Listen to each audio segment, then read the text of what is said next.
I just got a job, a real job, and I figured out how jobs work. You work as much as you don't want to get fired. That's how jobs work. You don't want to get fired, you work a lot. You do want to get fired, you don't work. Don't ever reject an opportunity because you're scared about getting out. Well, they'll get you out. If you don't work, you're out. You want to leave your job? Just stop working, and then you'll be gone. It'll happen for you. The people are like, your production's down. You're like, yeah, I don't want to be here anymore. The big three: Instagram, Facebook, TikTok. What's the difference? TikTok is like cruise ship dance club where you're supposed to be 18 and get a bracelet, but all the 16-year-olds are in there, defying their parents' wishes. Instagram is the bar that never closes. What do? You dress up, you put it on Instagram, the virtual bar. Facebook is more like the office. You would never dress for the office the way you dress for the bar. It's a different vibe. On Facebook, you send a message. On Instagram, you slide in the DMs. Disgusting. I did something wrong, and then I said, oops, won't happen again. And then it happened again. So I had to say, oops, won't happen again. That person, they feel so good. They feel so good to be right. Parents love that. If life were a video game, when a parent tells you that you left the light on, their energy bar would go up. They see a light on, they know you did it. They're like, you left the light on. And for their next hour, superstar mode. I don't think I will ever feel the excitement that I felt when two Disney shows would come together. You would literally have to combine Breaking Bad and The Office to reach anywhere near that level of excitement. Zack and Cody and Wizards of Waverly Place in the same TV screen. That blew my mind. It was must-watch television. You didn't record it or stream it. You watched it at 8/7 Central.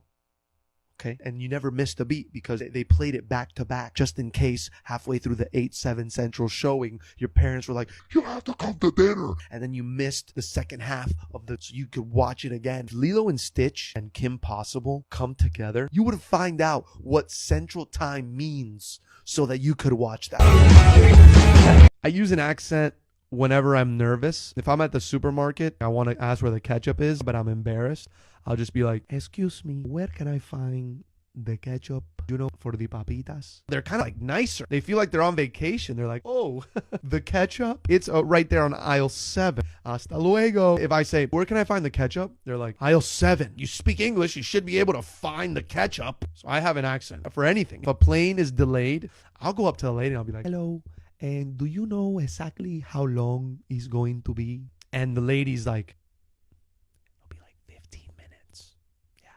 if I go up there and I'm like, excuse me, miss, how long are we going to be delayed for? She'd be like, sorry, I just don't know. I can't be sure right now. Thank you so much for your patience. Please take a seat, sir. Problem with being a picky eater is not that you can't eat a lot of stuff. It is the reputation that comes with being a picky eater. You go to dinner and the waiter is like, what would you like? And the family interrupts. And they're like, he's gonna have the chicken tenders.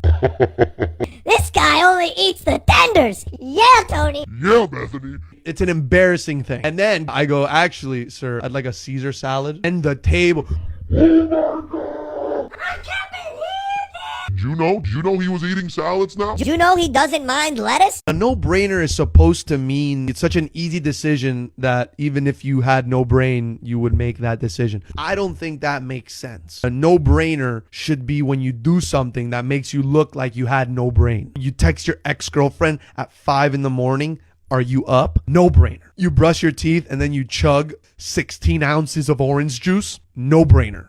You're going 55 in a school zone? No-brainer. Yeah, he did a backflip into his pool, but his pool is only 2 feet. What a no-brainer. Like, comment, and share, that's a brainer. That's a 4-brainer. If you like and comment and share this, it's like you have 4 brains. I went to summer school one time in my life, failed chemistry. Turns out chemistry has nothing to do with the way that people get along. Summer school is not a place where you go to get smarter. Summer school is a place where bad kids spread their ideologies. Bad kids are recruiting good kids at summer school. Summer school is like the salty spittoon from SpongeBob. It's a bunch of kids in a room and they're locked in there because they did something wrong. You look over, what are you in for? Failed my final. Whoa. Summer camp makes sense. Summer school does not. I don't miss the club. I always preferred the bar. The club is like the money Olympics. A bunch of strangers rooting for certain people to spend all the money that they brought. A man will absolutely ruin his entire financial stability and the place will go wild. The club is the casino and you're betting on having a good night. And the house always wins because at the end of the night, someone's throwing up. Your best friend needs to be carried out. The girl you were talking to has to work in the morning, so she's going straight to her house, and your shirt is full of orange juice. Now you're broke with nothing to show for it. Now you got to save up so you could try again. I have always been the cha-cha-cha guy during the happy birthday song. You just hate silence so much that you can't hold back. Happy birthday to you. Cha-cha-cha. I can't hold back. I bet you some people just want the song to go on as normal, but I can't let that happen. And nobody ever plans. When we sing the song, what name are we going to say? We should all say the same thing. Everybody calls you a different name. Everybody ends on the same note. Happy birthday, dear. Happy birthday to you. All right, guys, we really killed that one, huh? We could have done way better, but who cares? It's just once a year.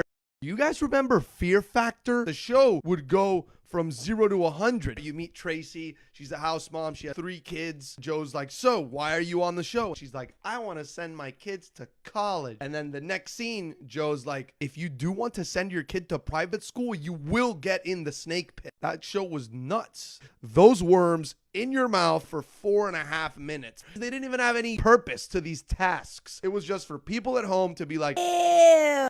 My mom is Cuban and my dad's Dominican. I call them mommy and papi. Most people, they do the mom and dad thing. And then when they're teenagers, they get a little angsty. They'll put their parents in their phone as mother and father. Some of you will start to call your parents by their first name. It's kind of cool, like in a scary way. Like when young people smoke cigarettes. It looks cool, but I would never do it because it would probably put my life in danger. I don't want to be in danger like that.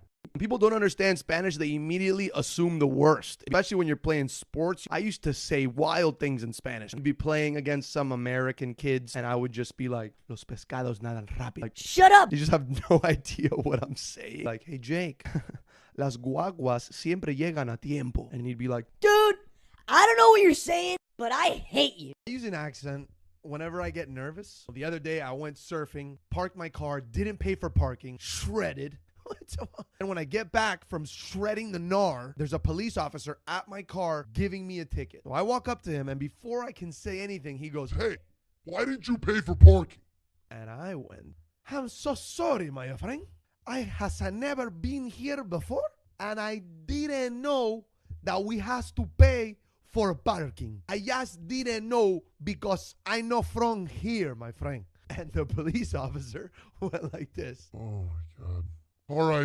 All right. Just next time, pay for parking.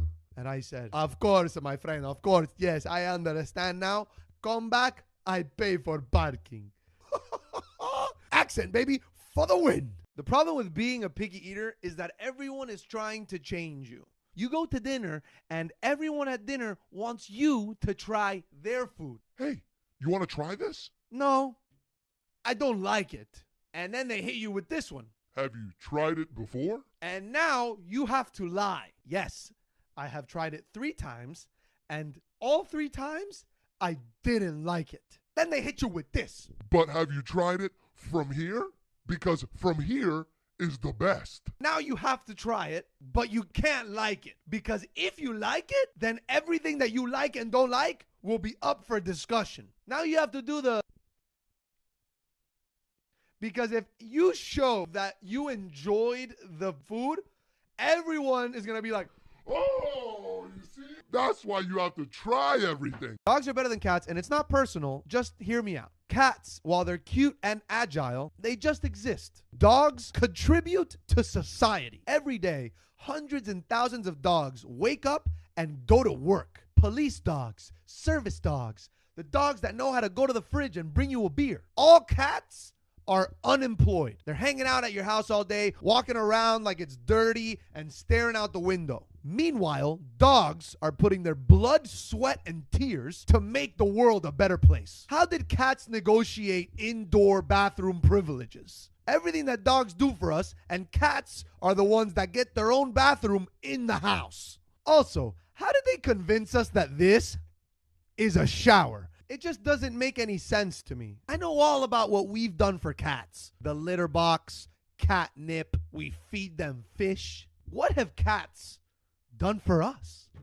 I don't miss the airport. I don't miss paying $5 for a bottle of water. I don't miss the guy that comes up to you in the security line and goes, hey, I'm sorry, but my flight is in 30 seconds, so I'm actually going to have to skip you. I don't miss the couple that ask you to move because they want to sit together, but they didn't buy their seats together. And if I don't, I look like I hate love. I don't miss picking people up at the airport. I've never timed it correctly in my life. Either they get out of the plane and teleport outside, or they're stuck in the plane. There's no in between.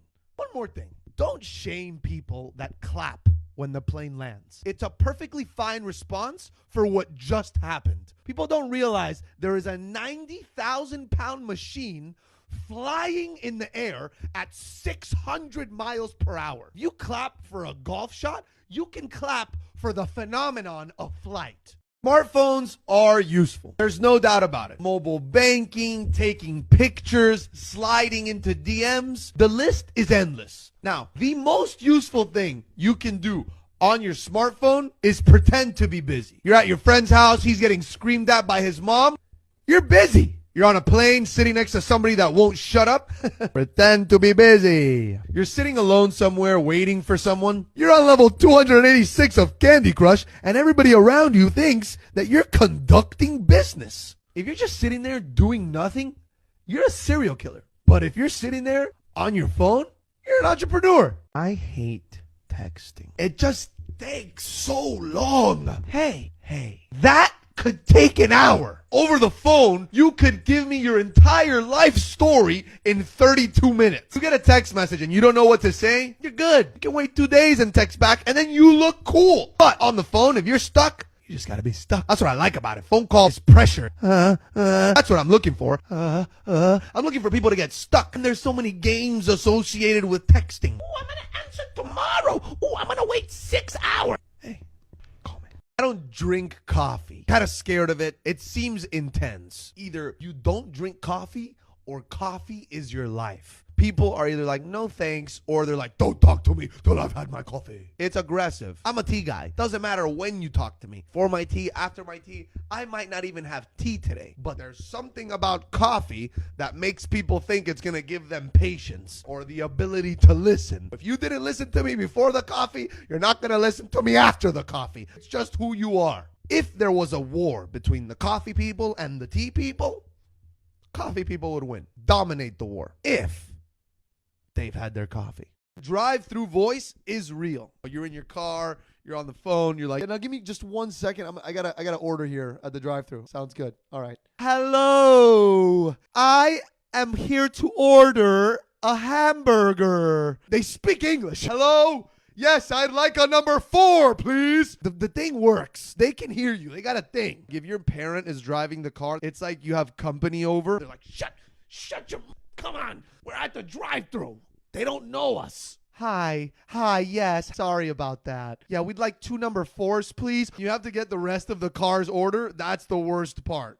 Fries or no fries? Yes, fries. We're gonna go ahead and we're gonna do fries. Ketchup or on the side? We're gonna do the ketchup on the side. And you know that the order is over because they sing thank you. Your total is $9.47. Okay, thank you. The heart mechanic should exist. People's hearts get broken every day, and there still isn't a one-stop shop where you can walk in and just go, hey, I think it's totaled. And a mechanic can go, okay, what happened? Was a girl. Did she cheat? Nah, she just disappeared. Poof? Poof. Wow.